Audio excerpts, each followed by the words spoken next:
Hey guys, welcome to Making It Real, 2 weeks later. But thank you so much for just putting up with it, and yeah. I hope you guys have really just enjoyed the lessons and so far. And this week is just no different. It's amazing as well. So we are looking at John chapter 1, and the commentary is Humble Here and Desire of Ages chapter 14. So have a read of that if you haven't yet. And yeah, so our story today is pretty much about the testimony of John the Baptist, and then it goes on to the disciples. So I think it focuses more on the disciples by the looks of it, which is cool because we've got an awesome lesson to take from this week anyway. So what happened is that two of the disciples from John went to follow Jesus, and then some of them got someone else, and then yes, so on and so forth. So Philip went to go and find Nathanael, but Nathanael wasn't really sure that Jesus was the Messiah. He couldn't really believe it, especially since he was a guy that came from Nazareth. And from our previous lessons, we found that Nazareth was was a wicked place. It wasn't the cleanest place. I mean, I guess it wasn't as bad as Sodom and Gomorrah, thankfully, but it was still pretty bad. So he couldn't understand how someone so pure, so clean, basically the Messiah, could come out of a place like Nazareth. But in a way, it's kind of good for us to know that, so then we can know that he did go through a lot of stuff. He did endure a lot of things, but he didn't give in because he knew what his purpose was. And for his love for humanity, even those people around him, he was that kind of guy. Especially, I guess, in spending a lot of time with his father, he was really strengthened. And the angels just constantly were with him to help him, considering he was human as well. But what our lesson looks at today is it's called Come and See. So let's take a look at the What Do You Think section. Ooh, not that one. Yeah, here it is. So what do you think? So the question asks, which of the following do you think has the greatest power to influence others of Christ? Rank them from 1 being the most to 5 being the least. But I think there's 6 there. So you can rank them to 6, but that's alright. Alright, so the first one says to have their questions answered in a biblically clear and coherent manner. Number 2 says to observe joy and contentment in the way someone else lives their life. Number 3 says to receive help and compassion in a time of need from a believer with no strings attached. Number 4 says to discover the truth about Christ through a quality media form. Number 5 says to be invited to participate in the social and spiritual activities of a community of faith, like church or small groups and socials. And number 6 says to witness a believer endure faithfully through serious trials and still praise God. Which do you think would compel you to follow Christ, and why?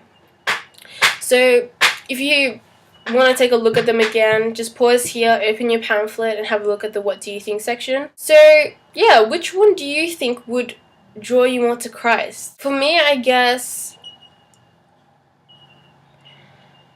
to witness a believer endure faithfully through serious trials and still praise God is a powerful one. If you're going through a really, really hard time, man, you're just gonna be wondering, why me? That is like our first human instinct response. But when we praise God and we're like, yeah, it's, God's got this. We're alright here. I know it's gonna be hard, but God's gonna bring us through. That kind of faith to somebody who doesn't know Christ or who has their misconceptions of Christianity and so on and so forth, it's like, what are you on? Like, seriously? You're going through so much hard times and you're still praising God? Perfect example is Job. The story of Job. But I mean, it's a powerful ministry. And in saying that, the way we live, the way we act, the things that we do, the choices that we make, people see that and they will, just judge who we are based on those things.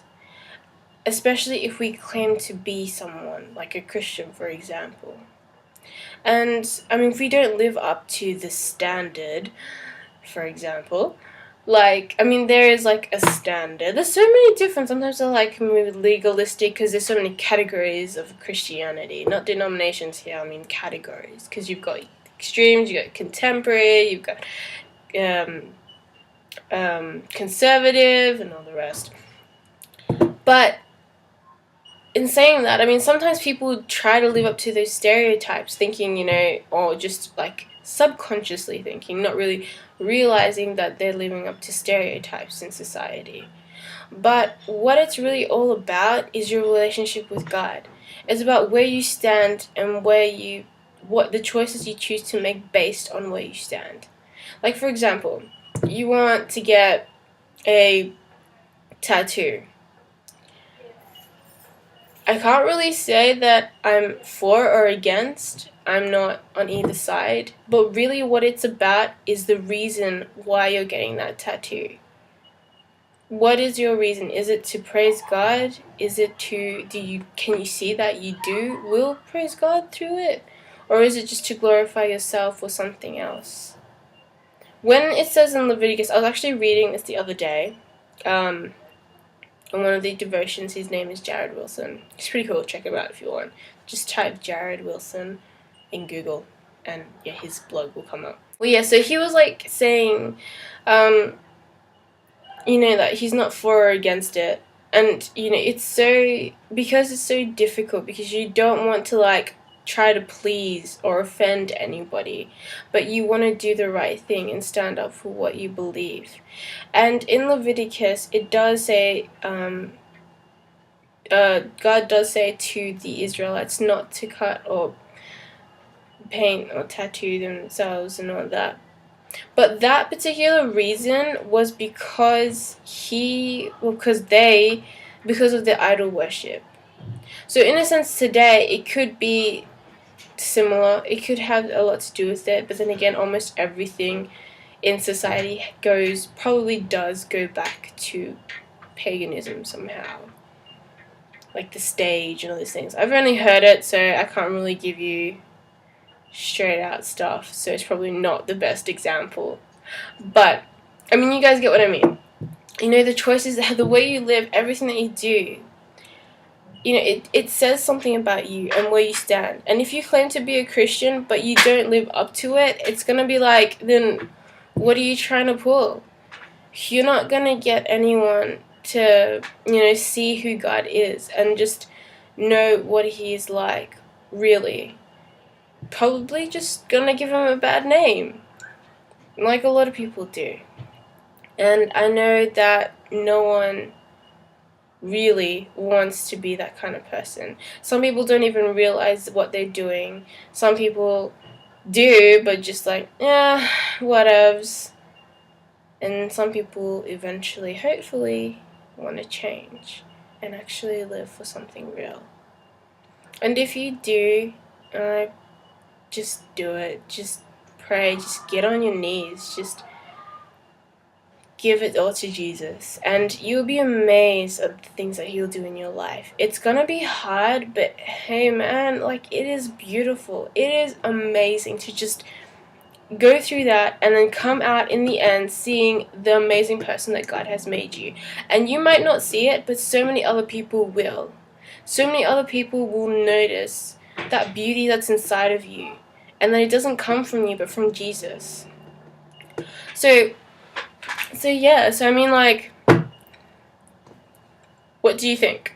So looking at these things, okay, kind of go back to this now, but yeah, so looking at these things, how do you think, which one of these would actually point you in the direction of Jesus and see the actual, like, who he is, and see the love that he actually has for humanity, and how people, if they still believe and endure faithfully through serious trials, man, their hope must be something big.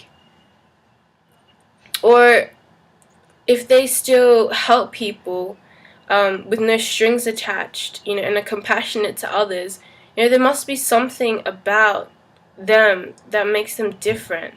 And what is it? Like, you can just see it. Those people, they have something. What is it that they have? Because that's just the love that Christ has. It's so hard to imagine. It's so hard to understand. But when you just have Christ, you have that love that he has as well for humanity. And so you start doing things and people are like, why are you doing this? Like, there was this time, I think I already told you guys, but like, there was this time in high school, and the teacher had, the teacher on yard duty, she was a small lady, and we had like loads of chairs stacked up at the back, and some kids would just sit on them. They were high, but it was dangerous, so the teachers would tell them to come down. And then one guy was stupidly swinging on this load of chairs, and then it kind of swung down. Oh, maybe he was trying to get down. Well, anyway, either way, it was so stupid for him to get up there. So the chair kind of fell down with him, but he landed okay. But the stack of chairs were just along the ground, just like 2 meters long. And because there's like so many tables and chairs around as well, it was like the biggest hazard. Because who knows what kids would be doing? They might like end up running around, and someone could get hurt and all the rest of it. And she was such a small lady, I knew she wouldn't be able to put it back up. So I was with my group of friends, and I saw this happen, and like, they were talking about this stuff. And I just put my lunch down and I just went. And they were just looking at me like, where are you going? And I just picked up the stack of chairs, because I knew I could do it. They're just plastic chairs. It's no big deal. And, put them back up. And then I came back and sat down like nothing happened. And they're just like, what were you doing? And they're just staring at me like, what? Like, you're so different. Like, what is this? And, I mean, people do notice that there's something different about you. They might think of it as weird at first, but then they kind of realize that, hey, they might think it's a bit weird, but at the same time they know that you're just being nice. And it's like, why are you so nice? But hey, it's just the love that you have, and you know that people need it. And I know that people need it, and they need help, so if I can do it, why not? I don't see any reason why not to, and neither does Jesus. So that was just an example of mine. Yes, I'm pretty sure I told you that story before. But anyway, so we'll just focus on this for now, because I don't want this video to go for too long. And then we'll look at more tomorrow, Friday, and close it up on Saturday. So I hope this is really making you think about your life and your walk with God, and how people actually really see you, how you influence other people. Because even if you think that you don't, you do. Somehow, some way, someone is influenced by you and is looking at you. Trying to figure out you. So I hope this kind of helps you guys, get started, get into it, or just continue with it if you've already started. Awesome stuff. And I hope you guys have an awesome day. It is 10:07 at the moment, but it'll probably be later by the time I post this video up. So well, anyway, I'll catch you guys tomorrow.